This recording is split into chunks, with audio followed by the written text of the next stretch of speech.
Hello વિદ્યાર્થી મિત્રો, કેમ છો બધા? ચેપ્ટર નંબર 14 માં આપણું જે ટોપિક બાકી હતું તેનું ડિસ્કશન હવે કરીએ. ચલો, શ્વસનાંક એટલે શું? શ્વસનાંકને ઇંગ્લિશમાં કહેવાય છે રેસ્પિરેટરી ક્વોશિયન્ટ. બરાબર છે? ક્લિયર? તો આ શ્વસનાંક એ 2 થી 3 માર્ક્સમાં પૂછી શકાય એવી થિયરી છે અને જનરલી આમાંથી MCQ પણ પૂછાતો હોય છે. ઇમ્પોર્ટન્ટ. ઓકે, તો સૌપ્રથમ આપણે શ્વસનાંકની વ્યાખ્યા જોઈએ. વ્યાખ્યા જોઈએ એ પહેલા થોડી સમજણ હોવી જોઈએ કે દરેક સજીવ શ્વસનમાં શેનો ઉપયોગ કરે છે? ઓક્સિજનનો. બરાબર છે? કયા વાયુનો ઉપયોગ કરે છે? ઓક્સિજનનો. અને કયો વાયુ ઉચ્છ્વાસમાં નીકાળે છે? તો CO2. CO2 નો નિકાલ કરે છે. બરાબર છે? એ જારક શ્વસન દરમિયાન ઓક્સિજનનો ઉપયોગ થાય છે અને કાર્બન ડાયોક્સાઇડ મુક્ત થાય છે. બરાબર છે? ક્લિયર? તો અહીં શ્વસનાંક એટલે શું? તો મુક્ત થતા CO2 નું કદ અપોન ઉપયોગમાં લેવાતા O2 નું કદ. બરાબર છે? કે કેટલો CO2 ઉચ્છ્વાસમાં મુક્ત થાય છે તેનું કદ અને કેટલા O2 નો ઉપયોગ થાય છે, આ બંનેના ગુણોત્તરને શ્વસનાંક કહે છે. શ્વસનાંકની વ્યાખ્યા જોઈએ પરફેક્ટલી કે શ્વસન દરમિયાન મુક્ત થતો કાર્બન ડાયોક્સાઇડ અને ઉપયોગમાં લેવાતા ઓક્સિજનના ગુણોત્તરને શ્વસનાંક કહે છે. Clear? Respiratory quotient RQ is equal to શ્વસન દરમિયાન મુક્ત થતો CO2 નું કદ અપોન ઉપયોગમાં લેવાતા O2 નું કદ. ક્લિયર? સારું. હવે બીજો પ્રશ્ન થાય કે શું દરેક શ્વાસ્ય પદાર્થનો શ્વસનાંક એક સરખો હશે? નહીં. શ્વાસ્ય પદાર્થ એટલે શું? જે પદાર્થનું શ્વસન થવાનું છે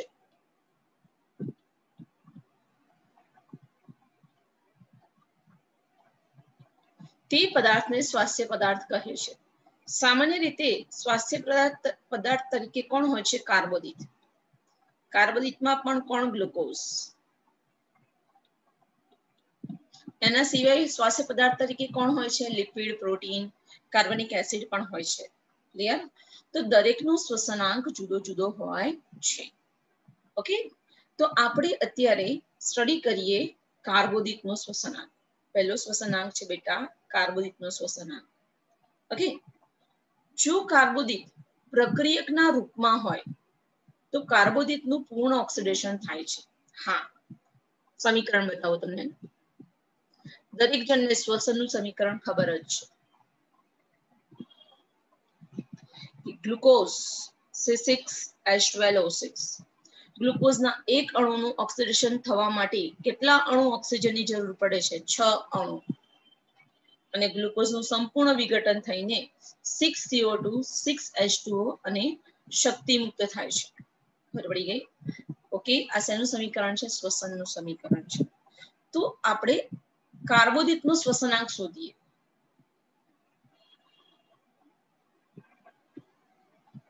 શેનો શ્વસનાંક શોધીએ છીએ? કાર્બોદિતનો.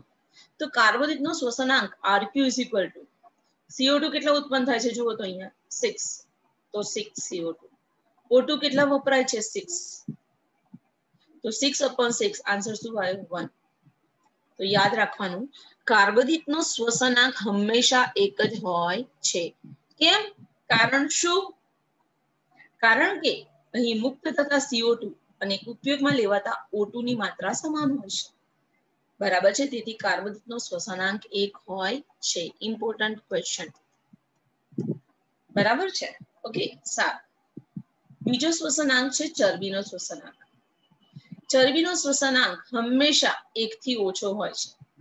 કેમ? કારણ કે ચરબીના બંધારણમાં ઓક્સિજનની સંખ્યા હાઇડ્રોજન અને કાર્બન કરતા ઓછી હોય છે. બરાબર? અહીં ટ્રાઇપામિટીનનું એક્ઝામ્પલ લીધું છે. એ શું છે? એક ફેટી એસિડ છે. ટ્રાઇપામિટીન એક ફેટી એસિડ છે. બરાબર છે? એનું બંધારણ શું થાય? C51 કાર્બનના 51 અણુ, હાઇડ્રોજનના 98 અને ઓક્સિજનના 6. બરાબર છે. C51H98O6. તો અહીં આપણને દેખાય છે કે ઓક્સિજનની સંખ્યા અતિ ઓછી છે, ખૂબ જ ઓછી છે. બરાબર છે, ક્લિયર? તો બે અણુ ટ્રાઇપામેટિનના ઓક્સિડેશન થવા માટે કેટલો ઓક્સિજન જોઈશે? 145 ઓક્સિજન.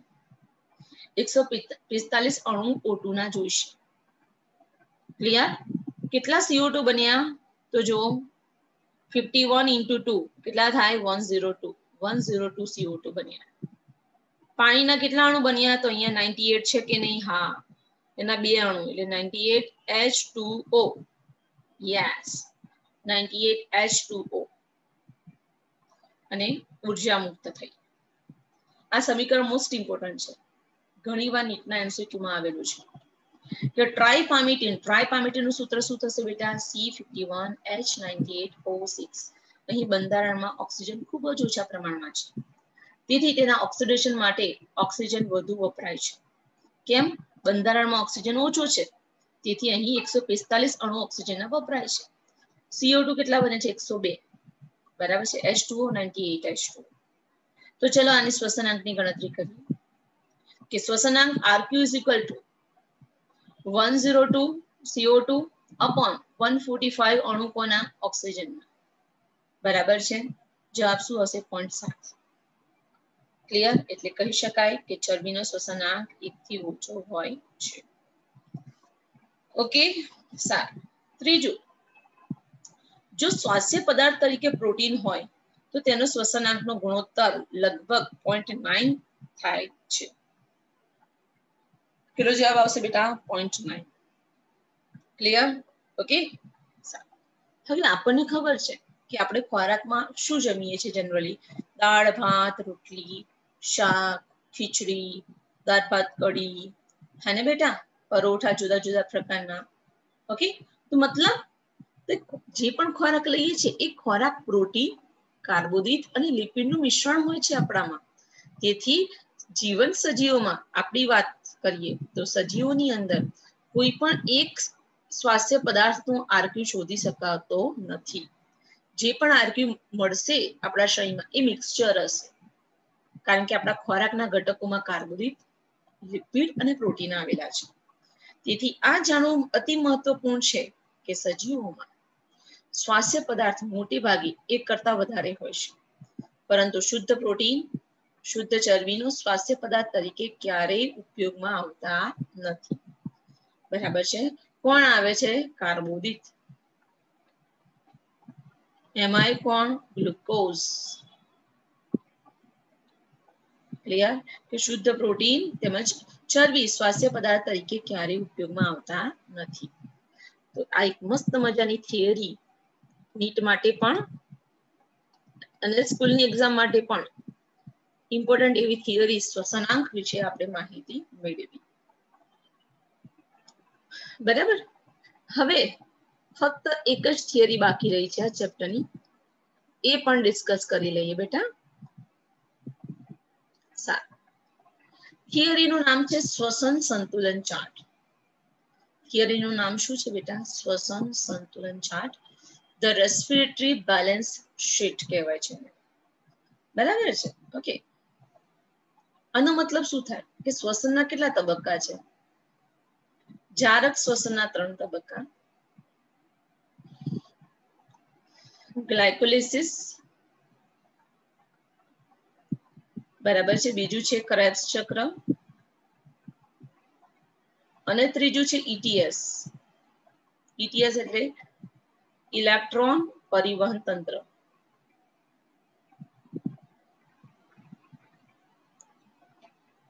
બરાબર છે, ક્લિયર? તો શ્વસન સંતુલન ચાર્ટની અંદર શું સમજવાનું છે કે જ્યારે એક ગ્લુકોઝનો અણુ ગ્લાયકોલિસિસમાં દાખલ થાય છે ત્યારે બે અણુ શેના બને છે? પાયરુવિક એસિડના. ગ્લાયકોલિસિસમાં બીજું શું બને છે? 2 ATP બને છે. 4 ATP બનતા હતા અને શરૂઆતના સ્ટેપમાં 2 એટીપી વપરાતા હતા. એટલે ચોખ્ખી એટીપી ની પ્રાપ્તિ 2. NADH2 કેટલા બને છે? 2 NADH2 બને છે. બરાબર છે? ક્લિયર? કે એક ગ્લુકોઝના અણુમાંથી જ્યારે ગ્લાયકોલિસિસ થાય છે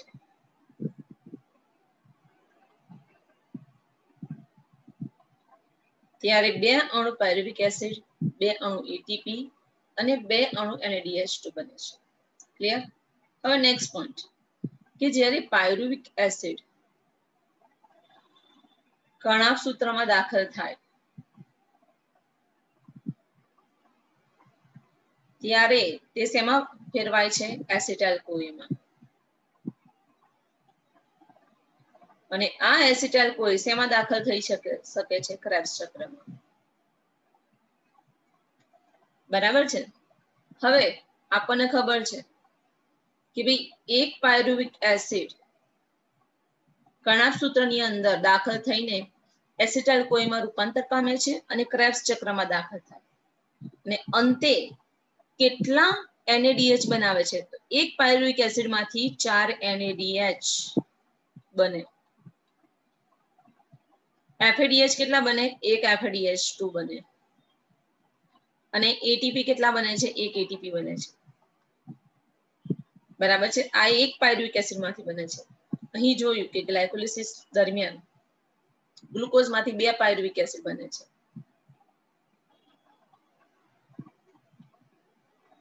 તો 2 અણુ પાયરુવિક એસિડમાંથી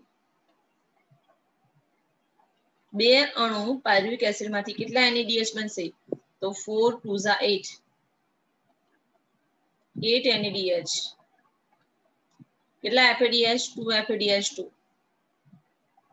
અને 2 એટીપી નું નિર્માણ થાય છે. ખબર પડી ગઈ આટલી? ક્લિયર? કે ગ્લાયકોલિસિસ દરમિયાન શું બને છે અને ક્રેબ્સ ચક્ર દરમિયાન શું બને છે. પછી પ્રશ્ન થાય કે મેડમ આ NADH2 અને FADH2 એ છે શું? તો એ શક્તિસભર સંયોજનો છે. ક્લિયર? અને આ NADH પ્લસ H પ્લસ નું ETS દ્વારા ઓક્સિડેશન થશે તો એક અણુમાંથી કેટલા એટીપી બનશે? 3 એટીપી. અને FADH2 નું ETS દ્વારા ઓક્સિડેશન થશે તો એક અણુ FADH2 માંથી કેટલા એટીપી બનશે? 2. બરાબર છે? ક્લિયર? આમ ટોટલ જ્યારે એક અણુ ગ્લુકોઝ નું સંપૂર્ણ વિઘટન થાય તો કુલ કેટલા એટીપી બને છે? બરાબર છે? એ દર્શાવતો ચાર્ટ એટલે શ્વસન સંતુલન ચાર્ટ કહેવાય છે. બરાબર છે? જોઈએ કે ભાઈ ગ્લાયકોલિસિસ દરમિયાન કેટલા એટીપી બન્યા ટોટલ જોઈ લઈએ. 2 એટીપી યસ. અને એક NADH2 માંથી 3 એટીપી તો 2 માંથી કેટલા? 6 એટીપી. તો 6 અને 2 કેટલા થયા? 8 એટીપી.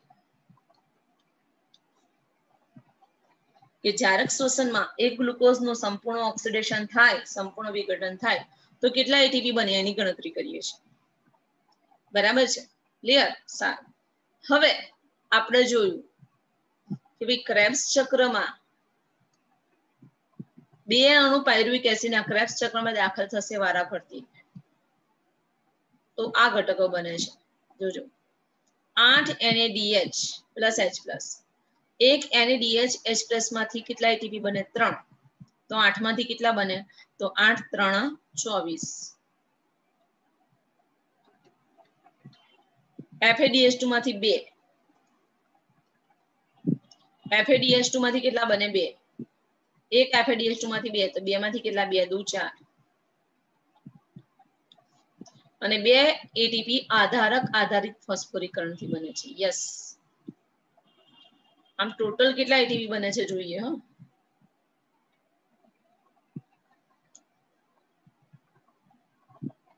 જો ગ્લાયકોલિસિસમાં 8 બરાબર છે? ક્લિયર? 8 ને 24 32.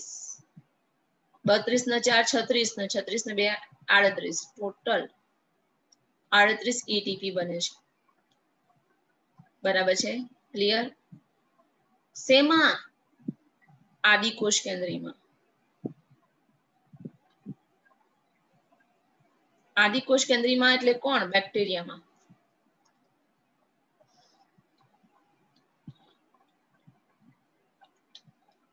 તો સુકોષ કેન્દ્રીયમાં કેટલા એટીપી બનશે? તો સુકોષ કેન્દ્રીયમાં 38 એટીપી બનશે, પરંતુ એમાંથી 2 એટીપી વપરાય છે. ક્યારે?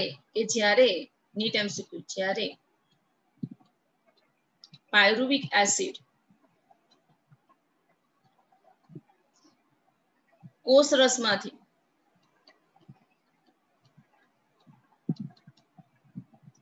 કણાભ સૂત્રમાં દાખલ થાય છે,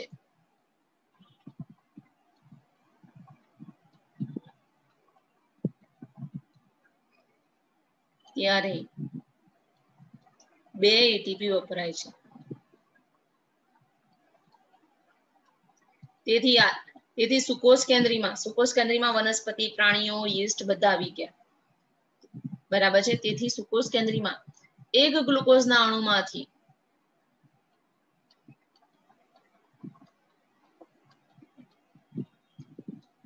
36 એટીપી બને છે. કુલ એટીપી ની પ્રાપ્તિ 36 એટીપી. કેમ? કારણ કે 2 અણુ પાયરુવિક એસિડ કોષરસમાંથી કણાભ સૂત્રમાં દાખલ થાય ત્યારે વપરાઈ જાય છે, એટલા માટે. ખબર પડી ગઈ? ક્લિયર? સારું. તો અહીં શું ભણ્યા કે જારક શ્વસનમાં ગ્લુકોઝના એક અણુમાંથી ટોટલ કેટલા એટીપી બન્યા? આદિકોષ કેન્દ્રીય હોય તો 38 અને સુકોષ કેન્દ્રીય હોય તો 36 એટીપી બન્યા. બરાબર છે. બીજું, અજારક શ્વસન દરમિયાન એક અણુ ગ્લુકોઝમાંથી ફક્ત 2 એટીપી જ પ્રાપ્ત થાય છે. આ પણ ધ્યાન રાખવાનું કે અજારક શ્વસનમાં ગ્લુકોઝના એક અણુનું અપૂર્ણ વિઘટન થાય છે. બરાબર છે? ક્લિયર? અને 2 એટીપી જ પ્રાપ્ત થાય છે. સારું. તો ચલો આપણે હવે ડિટેલમાં થિયરી સ્ટડી કરીએ.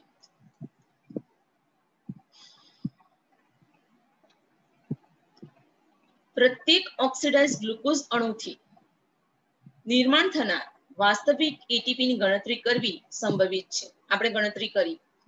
ગણતરી કરી, એક ગ્લુકોઝમાંથી કાં તો 38 એટીપી બને આદિકોષ કેન્દ્રીય હોય તો, અને સુકોષ કેન્દ્રીય હોય તો 36 એટીપી બને. બરાબર છે? સારું. હવે એનો અભ્યાસ નીચે પ્રમાણે છે. ક્લિયર? ઓકે. શ્વસન એક ક્રમિક સુવ્યવસ્થિત ક્રિયાત્મક પરિપથ છે, જેમાં એક ક્રિયાસ્થાનથી બીજા ક્રિયાસ્થાનનું નિર્માણ થાય છે, જેમાં ગ્લાયકોલિસિસ થી શરૂ થઈ ટીસીએ ચક્ર અને ઇટીએસ પરિપથ એક પછી એક આવે છે. આમાં શું યાદ રાખવાનું? શ્વસનમાં 3 પરિપથ આવે છે. ફર્સ્ટ ગ્લાયકોલિસિસ, સેકન્ડ ટીસીએ ચક્ર અને ત્રીજું ઇટીએસ પરિપથ. ક્લિયર? સેકન્ડ પોઈન્ટ, ગ્લાયકોલિસિસમાં સંશ્લેષિત NADH, કેટલા NADH સંશ્લેષણ થાય છે? 2 કણાભ સૂત્રમાં આવે છે, જ્યાં તેનું ઓક્સિડેટિવ ફોસ્ફોરાયલેશન થાય છે, જ્યાં એનું એ શેમાં દાખલ થાય છે? ETS માં દાખલ થાય છે. કોનું ઓક્સિડેટિવ ફોસ્ફોરાયલેશન થાય છે? NADH નું. MCQ question. બરાબર છે? ETS નું સ્થાન શું છે? કણાભ સૂત્રનું અંતઃપટલ.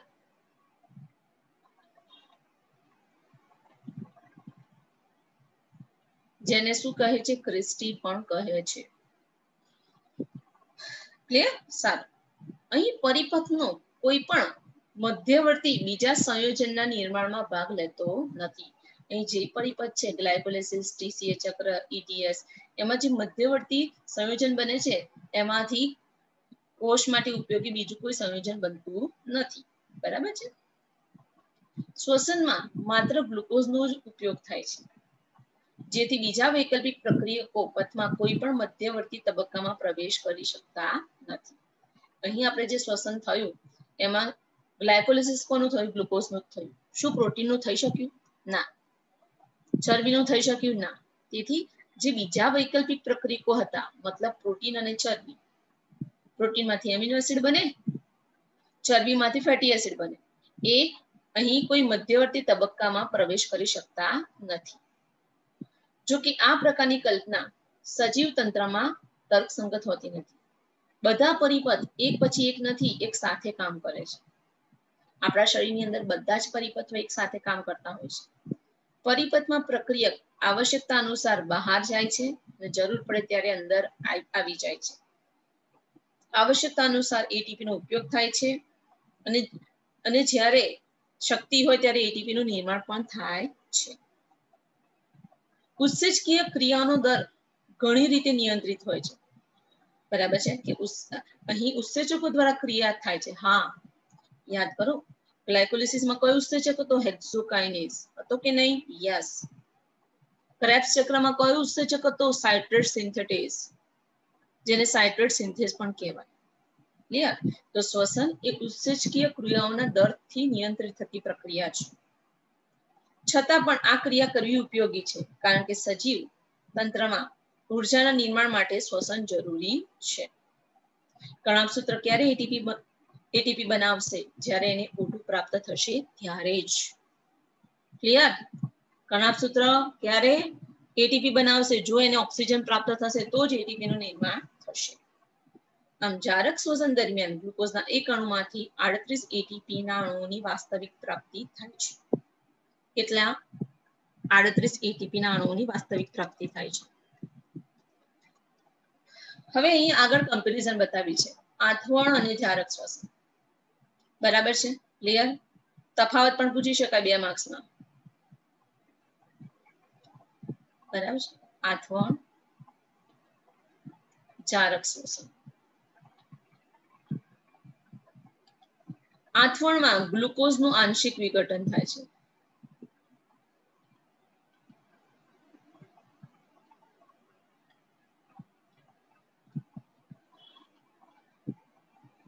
જ્યારે અહીં ગ્લુકોઝનું સંપૂર્ણ વિઘટન.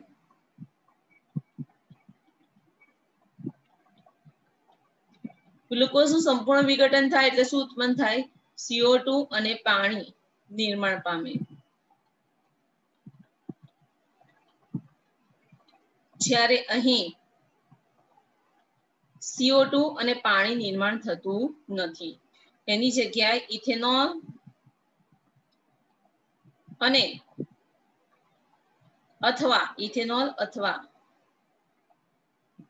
ઇથેનોલ પ્લસ CO2 અથવા લેક્ટિક એસિડનું નિર્માણ થાય છે.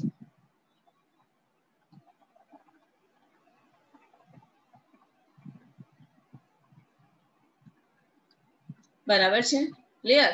આથવણમાં ગ્લુકોઝના એક અણુમાંથી ફક્ત 2 એટીપી ઉત્પન્ન થાય.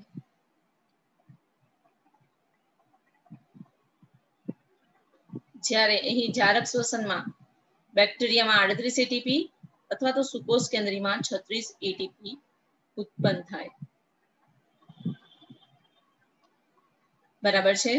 ક્લિયર? તો આથવણમાં ગ્લુકોઝના અણુમાંથી પાયરુવિક એસિડનું નિર્માણ થાય છે ત્યારે એટીપીના 2 વાસ્તવિક અણુની પ્રાપ્તિ થાય છે. જ્યારે જારક શ્વસનમાં ખૂબ જ વધારે એટીપીના અણુઓ પ્રાપ્ત થાય છે. ખબર પડી ગઈ? ક્લિયર? આથવણમાં NAD+ માં ઓક્સિડેશન મંદ પ્રક્રિયા છે. કે ભાઈ NADH નું મંદ ઓક્સિડેશન થાય છે.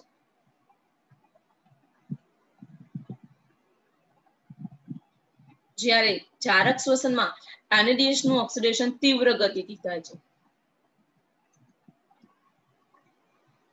તીવ્ર ગતિથી NADH નું ઓક્સિડેશન થાય છે. આ બેઠા વાક્ય નીટની અંદર આવે છે, યાદ રાખવાનું. બરાબર છે? તો જો 2 માર્ક્સમાં થિયરી પૂછે, તફાવત પૂછે તો બંનેના 4 પોઈન્ટ તમારે લખવાના. બરાબર? કે આથવણમાં NADH નું NAD+ માં ઓક્સિડેશન મંદ પ્રક્રિયા થાય છે, બહુ ધીમું થાય છે. જ્યારે જારક શ્વસનમાં આ પ્રક્રિયા તીવ્ર ગતિથી થાય છે. બરાબર છે? તો આ સાથે આપણું ચેપ્ટર નંબર 14 અહીંયા પૂરું થાય છે બેટા. મોસ્ટ ઇમ્પોર્ટન્ટ ચેપ્ટર છે. બરાબર છે? બધી જ એક્ઝામ માટે. એટલે સરસ રીતે એની તૈયારી કરવી.